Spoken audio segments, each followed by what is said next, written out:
हर हर महादेव। जय श्री महाकाल। तो दोस्तों स्वागत है मेरे एक नए ब्लॉग में। और मैं आज का जो ब्लॉग दिखाने वाला हूँ ये 12 ज्योतिर्लिंगों में से एक ज्योतिर्लिंग है, जो कि ओमकारेश्वर ज्योतिर्लिंग, जो कि मध्य प्रदेश के खंडवा जिला में ये पड़ता है। और ये बहुत ही स्पेशल एक ज्योतिर्लिंग माना जाता है, जो कि ओम की आकार का ये ज्योतिर्लिंग विशेष रूप से बना हुआ है। तो चलिए आज की पूरी वीडियो हम इसी पर आधारित जो भी चीज़ें देखते हैं आप लोगों के साथ मैं शेयर करता हूँ।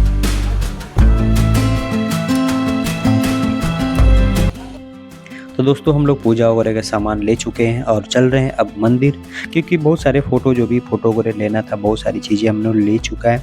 और भाई बात करूं ज्योतिर्लिंग की, तो ओमकारेश्वर ज्योतिर्लिंग के पास आने के लिए आप खंडवा जंक्शन रेलवे स्टेशन से आ सकते हैं, क्योंकि सबसे पास में जो रेलवे स्टेशन है वो खंडवा जंक्शन पड़ता है। हालांकि खंडवा जंक्शन में ये जिला में ही ये ओमकारेश्वर मंदिर पड़ता है शिव। और जो नर्मदा नदी है जो बगल में आप देख रहे हैं, ये नर्मदा नदी है, जो कि काफ़ी साफ़ सुथरा और काफ़ी अच्छी नदी है। तो भाई अब हम लोग चल रहे हैं धीरे धीरे। ये चीज़ें जब भी आप कोई भी आ रहा है यहाँ पे ना, तो ये देखने के बाद से मतलब काफ़ी प्यारा लगता है। इतना पहाड़ है और ये पहाड़ों के बीच में एकदम ऊंचा सा एकदम ओम आकार का बना हुआ मंदिर, जो कि काफ़ी ऊंची बनी हुई है।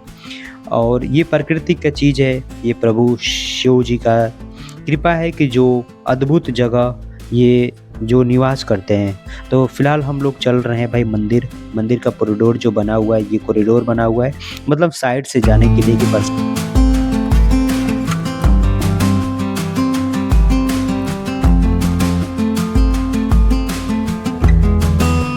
तो चलिए चलते हैं मंदिर में और मंदिर का नज़ारा दिखाते हैं। तो भाई अभी हम लोग लाइन में लगे हुए हैं और आगे की सारी चीज़ें हम आप लोगों से शेयर करते हैं। जय माता।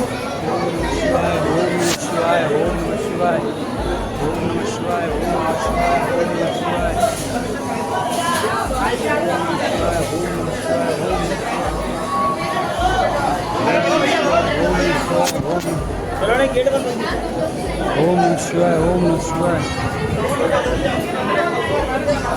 ओम नमः शिवाय, ओम नमः शिवाय, ओम नमः शिवाय। गाइस आपसे क्या बताऊँ, ये मतलब जो ये रेलिंग दिख रहा है, ये ऐसी वाला ग्रिल वाला ऐसे मतलब गोल गोल चक्कर कम से कम 10 राउंड घुमा हुआ है।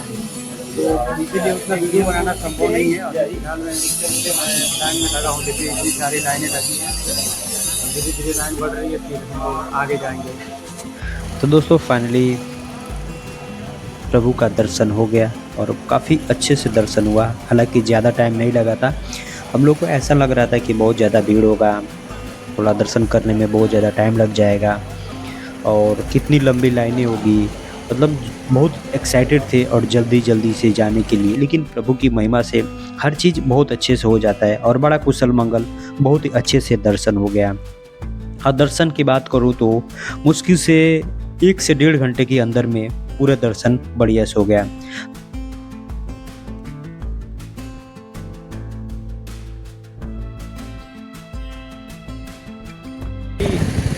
ओम नमः शिवाय, ओम नमः शिवाय। हे प्रभु दर्शन हो गया आपका, दिल से बहुत बहुत धन्यवाद आपका।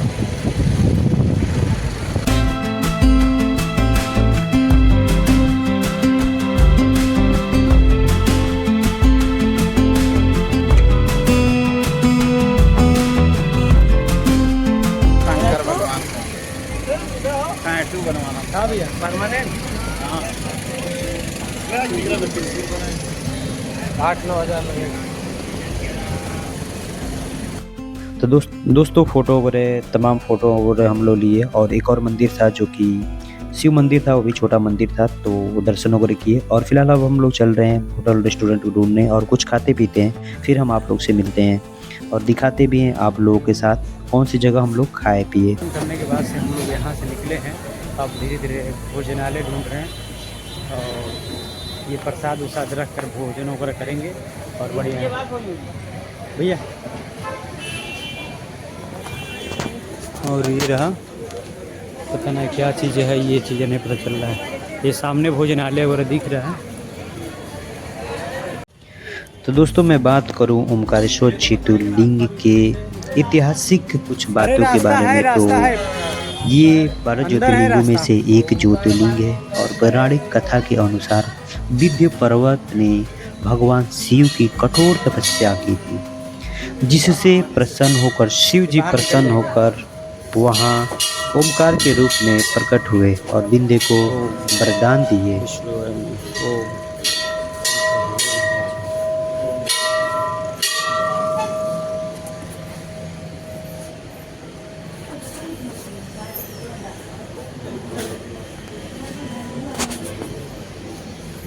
बात करूँ एक और कहानी की, तो राजा माधाता की कहानी।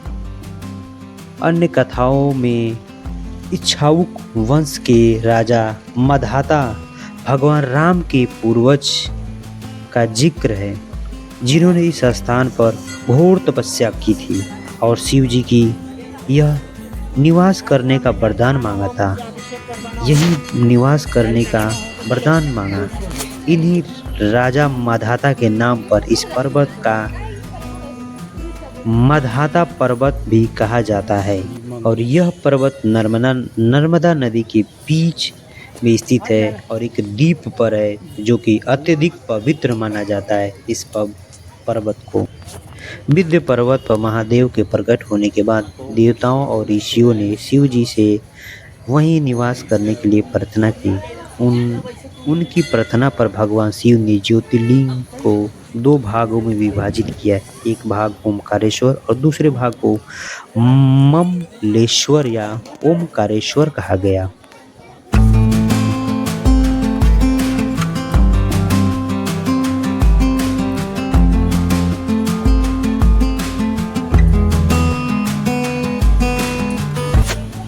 भाई बहुत ही चलना पड़ रहा है।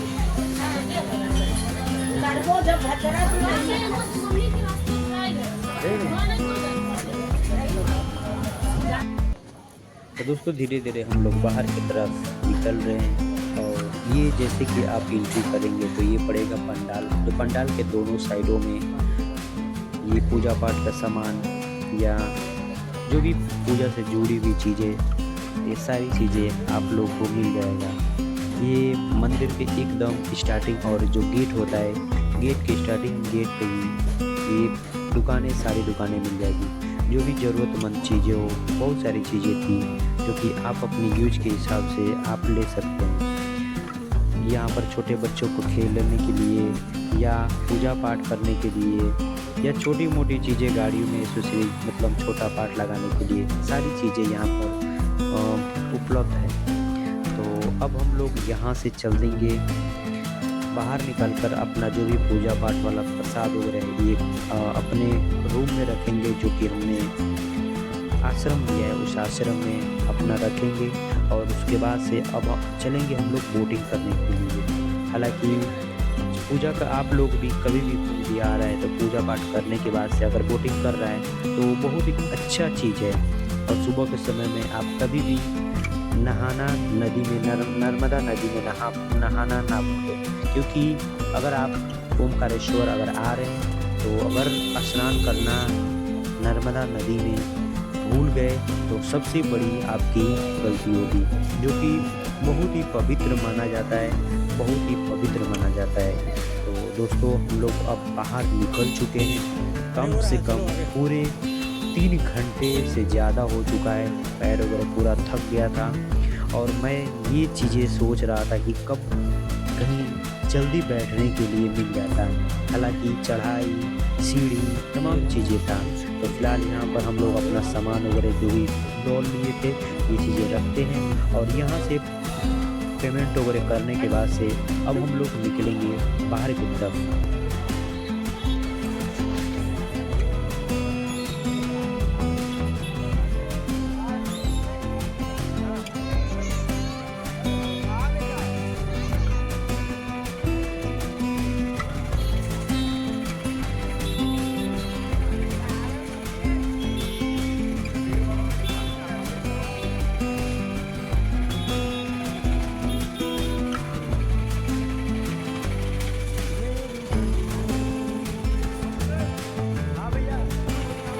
तो दोस्तों हम लोग अभी जाने वाले थे बोटिंग करने के लिए। तो फिलहाल में एक बहुत अच्छा सा भोजनालय दिख गया जो कि सामने दिखा है, ब्राह्मण भोजनालय।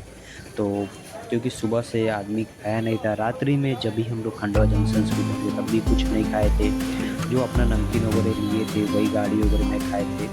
तो पहले चलते हैं हम लोग कुछ खाते पीते हैं, क्योंकि पूजा करने के बाद से तो अब खा सकते हैं आराम से। तो कुछ नाश्ता पानी जो भी चीज़ें हल्का फुल्का है वो हम लोग खाते हैं, और उसके बाद सिर्फ ये अपना थोड़ा सा 10-15 मिनट आराम करेंगे। आराम करने के बाद हम लोग निकल गए।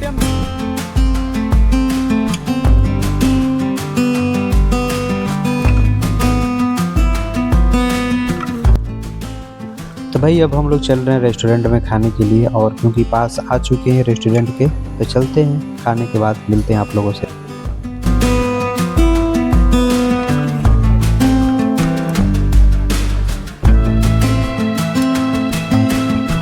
चाय को पराठे के साथ चाय खाओगे? हाँ वही जो समझिए आप। पराठे के साथ चाय। अब चाय पी के खा चाहे खाए के चाय खाए। जा बात वही है, हम लोग चूसना चाय तो बोलते यहाँ हैं। बड़ी बड़ी अच्छी मिल रही है यार। चाय यहाँ तक ठीक मिलती है। वहाँ टेबल में भी चाय सही सही है। जितनी फोटो खींचोगे सबसे अच्छी फोटो वहाँ, जितनी फोटो खींचोगे। अरे हम ऐसे खींचते भी हैं, अगर वो लाओ जरा हमारे फोटो खींचो डाला वो पता है कि भाई यहाँ की एक सच्चाई दिखाऊं मैं, यहाँ की एक सच्चाई दिखाऊं। अभी मैं कुछ देर पहले मैं फोटो दिखाऊंगा, अपना वीडियो दिखाऊंगा। मैं यहाँ इस स्थान पे नहा रहा था, और जहाँ नहाया हूँ वहाँ पानी देखो थोड़ा भी पानी नहीं है। देखो पानी थोड़ा भी नहीं है। अभी ये पूरा पानी से भरा हुआ था, टोटली ये पानी से भरा हुआ था, लेकिन अभी देखो पानी नहीं है। और सुबह सुबह में ये डैम जब खुलता है कि बता रहे थे लोग कि पूरा ये भर जाता है, यहाँ तक भर जाता है, पूरी चीज़ें भर जाती है, लेकिन देखो अभी पानी नहीं है। और कुल मिला जुला के तर्क वितर्क करने के बाद से हम लोग जा रहे हैं, कुल बात वार्तालाप करने के बाद से अपना बोटिंग करने जा रहे हैं। पर्सनल हम लोग 6 लोग बैठेंगे, नाव नंबर 209। राकेश भैया कितने में डन किए हैं? 600 भाई मजा ले। क्यों सुबह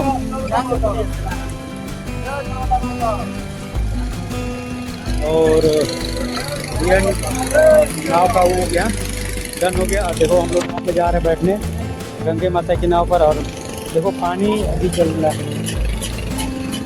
यहाँ की चीज़ें समझ नहीं आ रही कि कैसे कैसे है यार। ठीक है चलो बैठने जा रहे हो, फिर बाकी आगे।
तो दोस्तों काफ़ी देर तक हम लोग का बोटिंग वगैरह हो गया और बहुत ही अच्छा लगा। अगर ओमकारेश्वर की मैं बात करूं तो भाई दर्शन करने के बाद से ना सबसे खूबसूरत अगर जगह है तो नर्मदा नदी में जो बोटिंग वाला चीज़ है ये है सबसे बेस्ट लगा।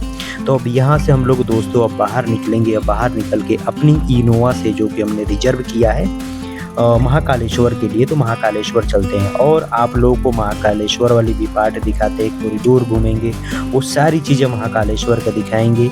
आप ब्लॉग में बने रहिए, इसके पार्ट वाला जो भी ब्लॉग आएगा तो महाकालेश्वर चलते हैं। तो दोस्तों बोटिंग करने के बाद से हम लोग जो अपनी गाड़ी रिजर्व किए थे, क्योंकि जब इधर से जब जा रहे थे स्टेशन से तब भी हम लोग गाड़ी वाले से बात कर लिया था कि भाई हम लोग को ओमकारेश्वर से महाकालेश्वर जाना है तो हमको कौन सी गाड़ी हमारे लिए बेहतर रहेगी। तो उसी के रेफरेंस से हमें ये गाड़ी मिल गई। तो ये गाड़ी काफ़ी मतलब अच्छी रेट में और बढ़िया गाड़ी मिल गई। तो भाई इनोवा कम से कम 15 से 1700 रुपया में करीब में हम लोग को 150 किलोमीटर दूरी जाने के लिए इनोवा मिल गई। हालांकि इनोवा एकदम नई थी और हम टोटल लोग 6 थे, तो सब कोई इनोवा में एकदम बढ़िया से मस्त से बैठ गया। तो फिलहाल हम बैठे थे पीछे वाली सीट पर, हमारा और कमरेन भैया, और इनोवा में आगे पीछे मतलब जो भी चीज़ें था सब कुछ बेहतर था और बढ़िया लगा। ये जो चीज़ें था 150 किलोमीटर दूरी का, ये तो हमारे लिए बहुत ही अलग एक अनुभव रहा, क्योंकि रास्ते का व्यू जो है वो सब आगे आपको देखने को मिलेगा। मैं एकदम ओरिजिनल आवाज़ में मतलब इस वीडियो को रखा हूँ, कोई भी बहुत ज़्यादा एडिटिंग वगैरह नहीं किया हूँ, क्योंकि जो चीज़ें ओरिजिनल देखने में है वो चीज़ें शायद एडिट करने के बाद से शायद ना दिखता मेरे हिसाब से। क्योंकि ये वीडियो मैंने जो भी बनाया है 2023 में बनाया है, उस टाइम मैं ब्लॉगिंग नहीं कर रहा था, लेकिन मुझे ब्लॉगिंग करने का शौक़ था और मुझे रुचियाँ थी और ब्लॉगिंग के पर्पज़ से ही मैंने सारी चीज़ें वीडियो बनाया था। चलिए देखते हैं।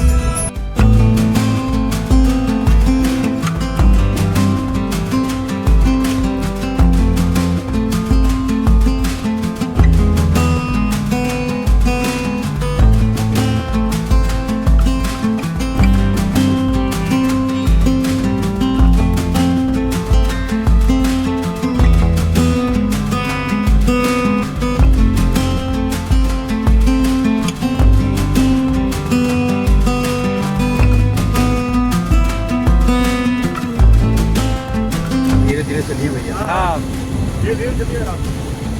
शिवम पूरा वीडियो शूट चाहिए, पूरा वीडियो ही वीडियो बनेगा।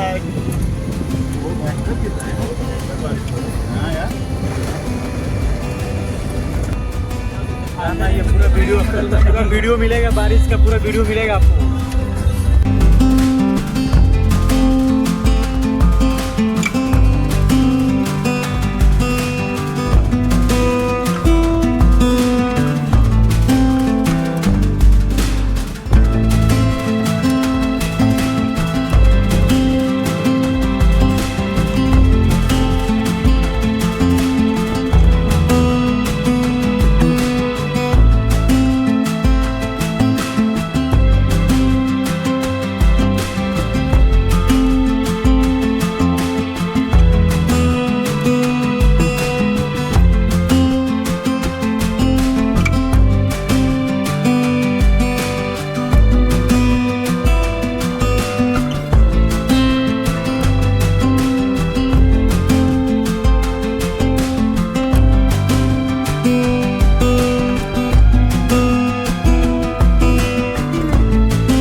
बहुत अच्छा लग रहा है, नमकीन भी फेल है, देख रहे हो भाई। क्या बताइए भैया, ये रेसिपी बता देना। देखिए भैया लाए हैं, भाभी बनाई है तो भैया लेकर आए हैं। पानी ना बा।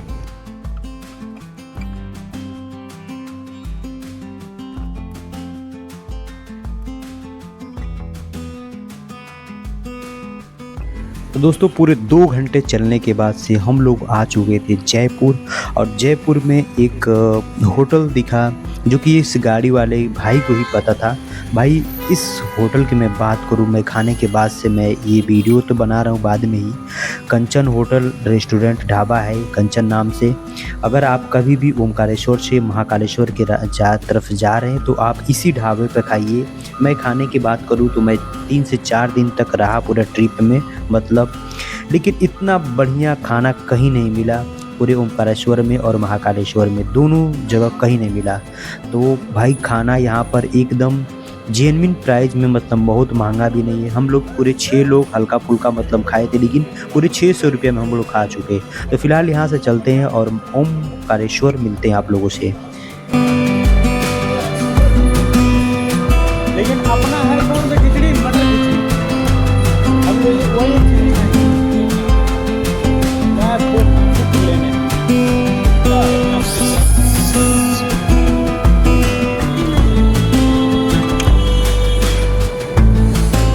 लाइए स्प्राइट ले इधर। मैं कॉकटेल उठो, ये ढक्कन है पूरी मार दो। नहीं नहीं वो नहीं।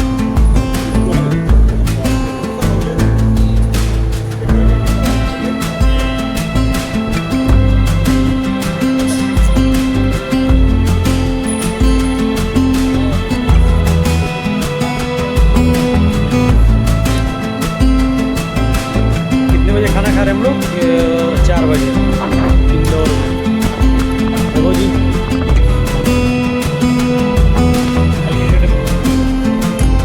ये तो नहीं कहोगे कि वीडियो नहीं बनाया।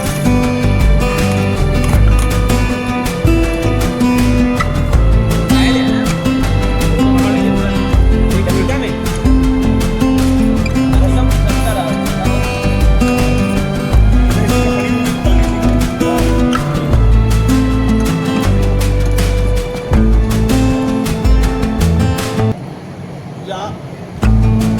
जहाँ ड्राइवर लोग को खाए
तो दोस्तों पूरे 3.5 घंटा हो गए हम लोग को चलते हुए और अब हम आ गए हैं महाकालेश्वर।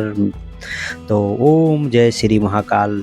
तो दोस्तों अब हम आ चुके हैं महाकालेश्वर और महाकालेश्वर का कॉरिडोर है वो, जैसे हमने ऑटो से उतरे और इनोवा वाले कुछ दूर छोड़ दिया मार्केट के बाहर, मार्केट से फिर हम लोग ऑटो किए, ऑटो से आए और रूम ढूंढने के बाद से भाई जैसे बैग रखे, अब बैग रखने के बाद हम राकेश भैया और वीर भैया चले आए कॉरिडोर घूमने के लिए, क्योंकि भाई शाम के समय में भी कॉरिडोर घूमना बहुत ज़रूरी होता है।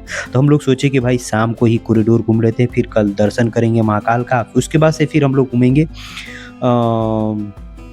कॉरिडोर, फिर एक बार सुबह में घूम लेंगे। तो 2 टाइम कॉरिडोर घूम लेंगे क्योंकि शाम का नज़ारा देखने का अलग ही एक नज़ारा था। तो भाई अब अगर आप कभी भी आ रहे हैं महाकालेश्वर आ रहे हैं तो भाई आप ज़रूर कॉरिडोर रात के समय में घूमिए, सुबह के समय में घूमिए। ये इतने सारे मूर्तियाँ बनी हैं, इन सारे मूर्तियों को देखिए, बहुत ही अच्छा और बहुत ही प्यारा बना हुआ है कॉरिडोर। मैं सच में कह रहा हूँ कि जो कॉरिडोर बना हुआ है ये कॉरिडोर में बहुत ही ज़्यादा खर्च हुआ है और बहुत ही अच्छा लग रहा था। तो कॉरिडोर का पूरा जितने भी ब्लॉग होगा, जितने भी पार्ट होगा, ये सारी पार्ट वाइज में आप लोगों को दिखाएंगे। तो फिलहाल अब हम लोग चलेंगे यहाँ से कॉरिडोर वगैरह घूमने के बाद साला के रूम में मैं रूम ढूंढ लिए, बैग वगैरह रखा गया है। तब हम आए तो अब इस टाइम से जो भी चीज़ें हैं तो रात्रि वाले में अगले पार्ट में आप लोग को बनाते हैं और अगले पार्ट में आप लोग को दिखाते हैं। तो चलिए और मिलते हैं एक नए पार्ट के साथ अगली पार्ट में। वीडियो कैसा लगा आप हमें कमेंट करके ज़रूर बताएं। कौन सा पार्ट ज़्यादा अच्छा लगा आप हमें कमेंट करके ज़रूर बताएं। वीडियो अच्छा लगे तो लाइक करें और शेयर करें। थैंक यू और मिलते हैं नेक्स्ट पार्ट में। पूरे कॉरिडोर, महाकालेश्वर का दर्शन और भी सारी चीज़ें जो भी है मैं अगले पार्ट में हम आप